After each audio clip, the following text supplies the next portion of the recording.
Today we're going to change the spindle hub bearing assemblies in a 2011 Dodge Caliber.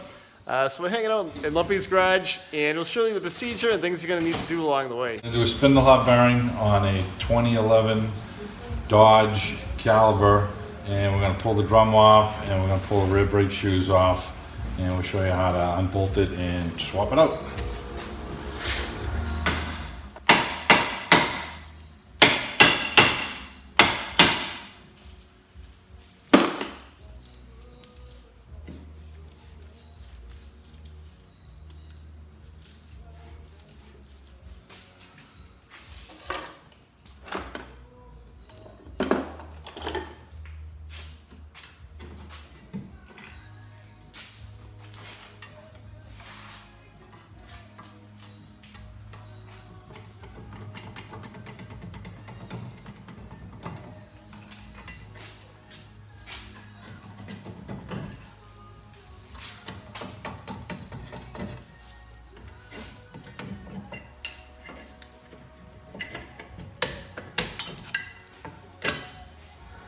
Alright. So there's a plug in the back. You can back off the shoes if you need to. I've had this apart recently to do a brake inspection on it when I found out the bearings were bad. So I didn't adjust them all the way tight, so I knew I could get the drum off easily. So we're going to remove the shoes and the springs and get everything set up so we can bolt the spindle hub bearing on it. Brake removal tool for your springs on this particular job is really all that you need. So we want to, for someone that's doing this job, if they're not familiar with the shoes and the spring locations, you haven't done it before, use your phone to take a picture of it, because everybody has a phone that takes pictures, but they never take a picture of something before they pull it apart. So try and remember to do that, and then it'll make it easier to go back together for you. These have two springs on the top, and they're both different lengths. They look very similar, but one is longer than the other. The longer is on the outside. I can move the one on the inside, grabbing it in here.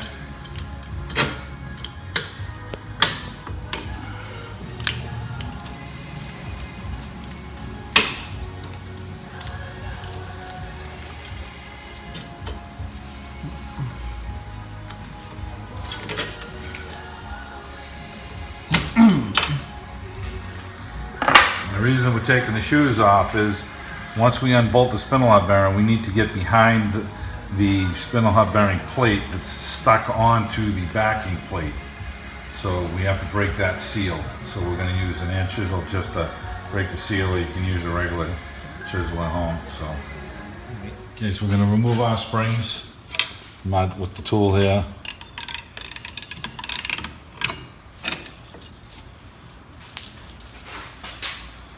Don't drop it on the ground. Yep. Just try and keep this stuff, you know, side to side, so you remember how you took it all out. These springs are the same for the mounting plate. They are the same, so that's not going to make a difference. You pull the self-adjuster out. You see the way that it goes. With that in position. Take the brake spring off. And this is the inside brake spring. It is shorter than the other one. So I like to take them off in the way that I took them out. So lay them out like that. And then this one here, you pull the shoe down and take your shoe off with your spring. You can lay that over in place over here. And we're going to unbolt this one, this shoe assembly, and we'll be able to let this side hang.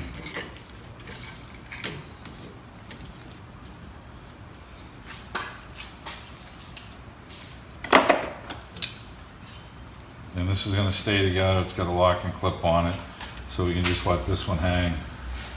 I'll pull the pins out, so when we're hitting it with the edge chisel, it won't fall off and lose them. Now I'm going to put the lift up in here. We're going to unbolt these 4 bolts that come from the back sides.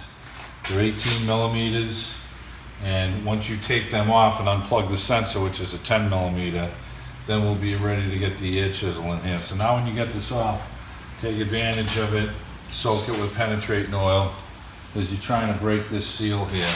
So this is what's gonna fight us, trying to separate this from the backing plate. And there is a metal spacer in between the hub back here, pardon me, and the rail back here and the backing plate. So you'll see that when we get it apart. So let me put it up. We're gonna take the speed sensor off right now. It's a 10 millimeter.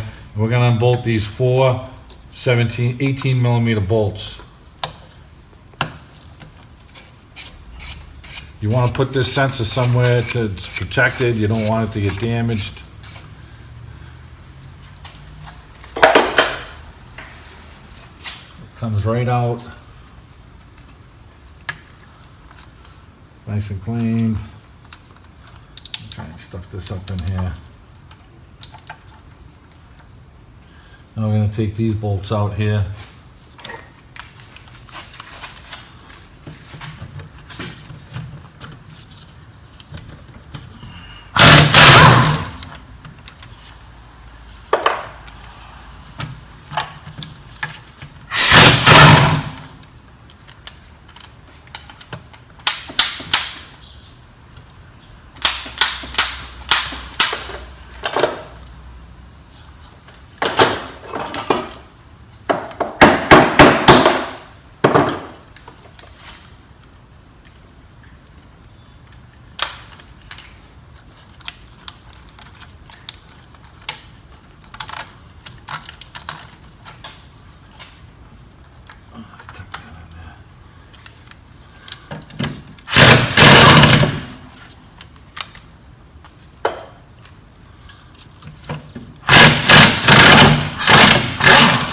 So we had tried leaving the bolts in and hitting the bolts to separate the spindle hub bearing. So we left the bolts in like that, and so we wouldn't damage the threads. We tried hitting these to separate it, and it started to separate, but it separated the backing plate. So we decided it's just going to be easier to go in now that we took the brake shoes off to use the air chisel and separate the backing plate from the spindle hub bearing assembly.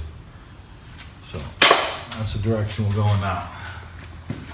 So now we're going to come in on the areas over here and the area down in here to try and separate this thing.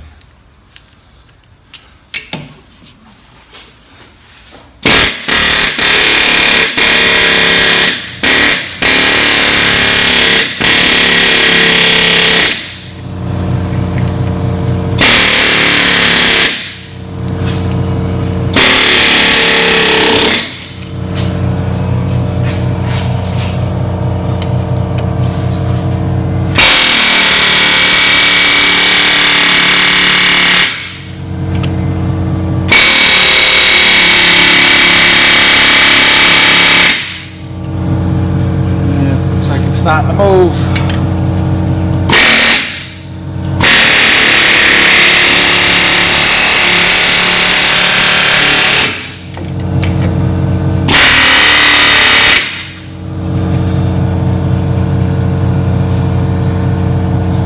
Now there's a brake line that's connected up here, so we have to be careful with that. But it's starting to separate.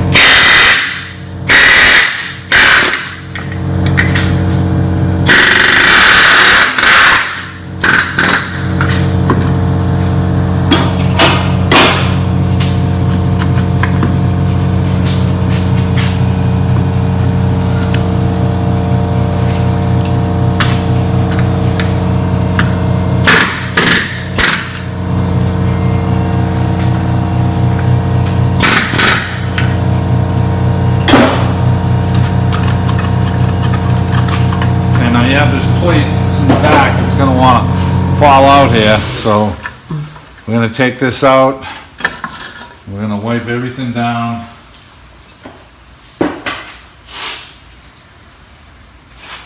Wipe the plate down. We'll put it back in the same way that it came out. And now I'm stretching the brake line, so I'm being careful. It's in excellent condition. I'm not worried about breaking it. Cleaning out the center here. And I'm going to get the new bent spindle bearing, and we'll put some never seeds on it, and we'll set it back in place. I'll So I'm a Okay. big fan of never sees. We're gonna put some never sees around this. You know, if you plan on keeping your car for years, like most of us do, you're gonna be back in here at some point. Well, the next guy that comes in is gonna really like you, so. So we're gonna lube this up, lube up that side, slide the plate back He'll in. like it unless he ripped them off in a previous deal.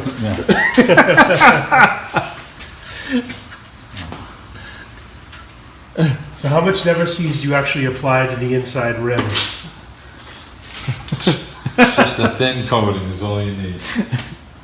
And this gets a little tricky trying to slide this all back up in place here, but get it up in there. Line that up. The sensor goes basically at the 3 o'clock position.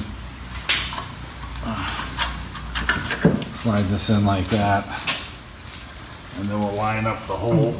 So if you don't have an air chisel set up, you can put a screwdriver in the back, a beefy screwdriver, or also a chisel and use a hammer, right?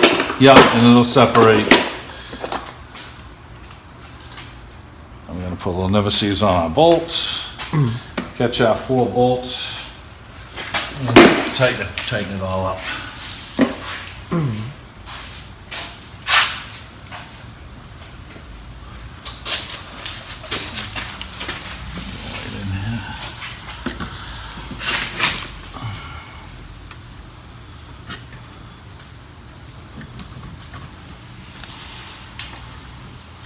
Okay.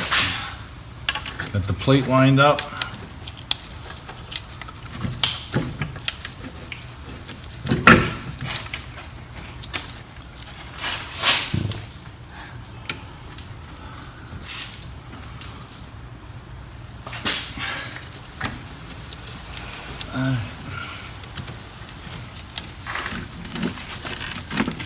This one. Okay, so we're getting the last bolt in. And that sensor, we'll put that in a few minutes. So we're gonna tighten these all up.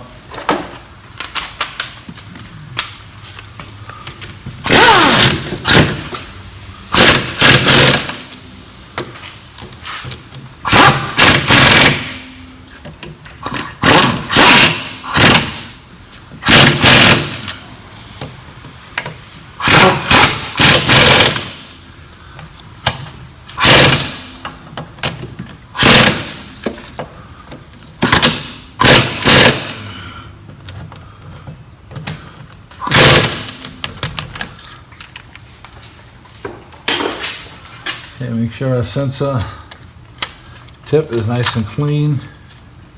Or else you could throw a code, right? Yep, that looks good. That's nice and clean. Pop that in. Line it up. Let's tighten that up.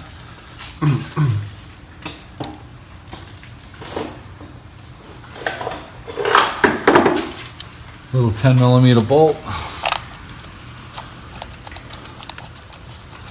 And you just gotta snug this bolt up with the ratchet, not too tight. And that's it. So the bearing's installed. Now we just have to finish doing the brake shoe reinstall. All right, so we're gonna reassemble the brake shoes now. I'll put a little never sees on the back and plates where the brake shoes ride, so you don't get any squeaks or scrapes. And put our pins back in here. So pins come through the back of the for the plate here, the backing plate. And we got our spring set up over here, so we're gonna line this shoe up first with the hole. Set it into the wheel cylinder there. And then we're gonna grab our spring and holder. Set it up in place. Get our tool.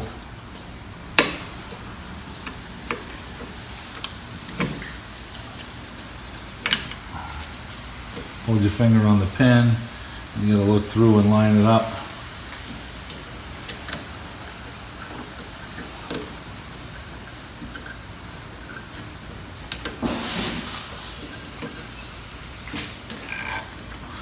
Twist. It's all set up in there. Okay, that one's good. And then this is on the bottom here. Now we have our other one with the spring. It's already on the bottom. We hook that on. We go underneath the lip here. We'll line that up with that one.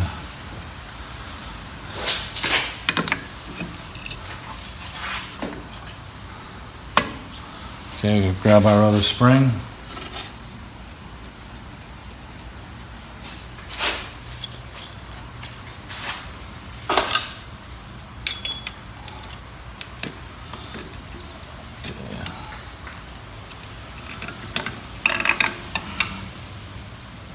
Okay.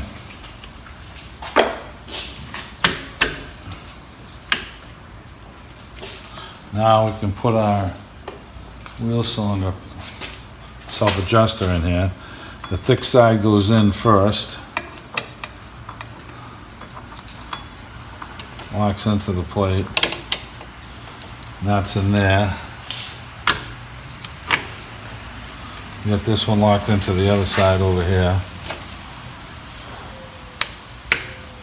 You push your shoe down. Now your shoe's locked in, so it's locked in. And now we're basically a couple springs away from catching this back together. Your short spring comes from the back side here. You want to line it up so it's going to go from there to over here. So we're going to go and finagle this thing in here and get it to catch. Sometimes you need the vice grips to do it, and I try and get it down with my fingers first. There it is. Now we'll grab the vice grips on the front of it and hook it into that little hole right there. Right there.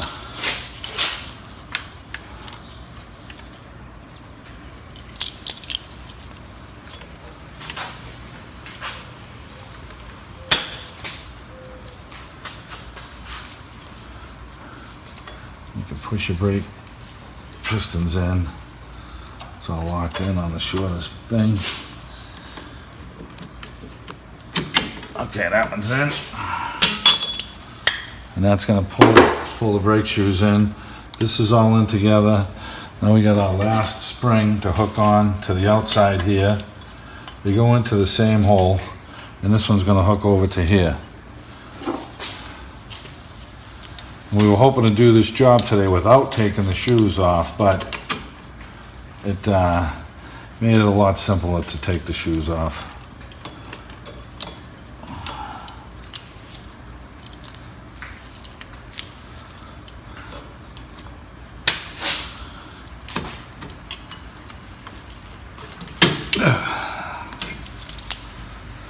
Now we're going to center our shoes in here. Push them up. Now, we did not move our self-adjuster here, so our brake adjustment seemed like it was a little tight when we took the drum off, but we'll be able to get it back on, and then if we have to adjust, we'll go through the back to adjust the brakes. And you want just enough drag so when you spin the wheel, it goes around one time and it has a little bit of drag on it. Not a lot, but just a little bit of drag. The rear brakes are the top half of your brake pedal. If they're out of adjustment, the top half of your brake squishes down real quick. That's how you know if they're out of adjustment. So we want to make sure that feels good on it. So, and we'll slide our drum on.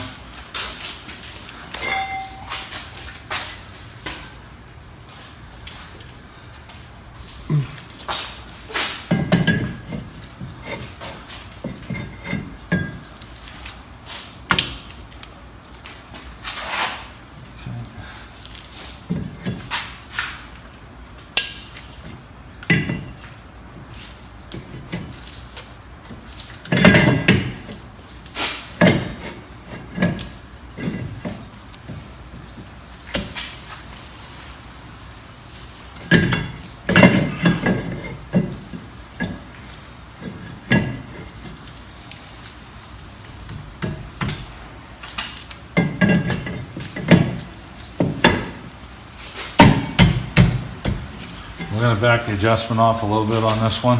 Get the Jonah fit on a little easier. So the screwdriver is going to come up through the bottom here, and if you were pulling down, let's see here, pulling up like that adjusts it tighter.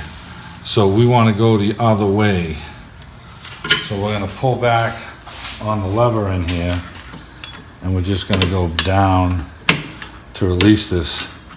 You don't have to go a lot.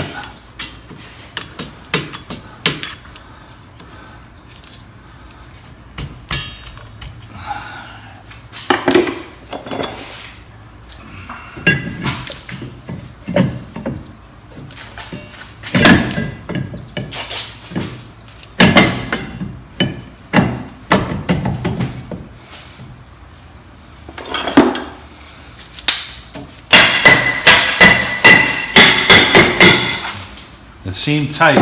There's a little rust edge on the end of the drum. Now the drum needs to be adjusted a little bit more.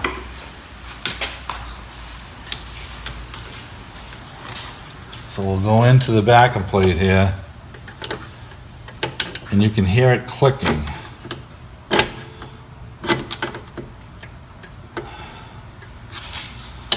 We want to make sure we have drag on the drum.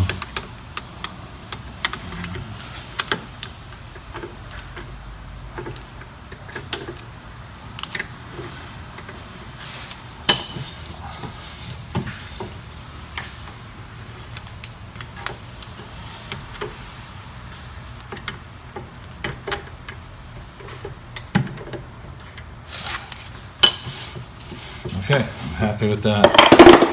I got some drag on the drum. When I put the wheel on it, it's gonna spin a little freer, and that should do it. Let's get the wheel on it, and we'll be done with this one.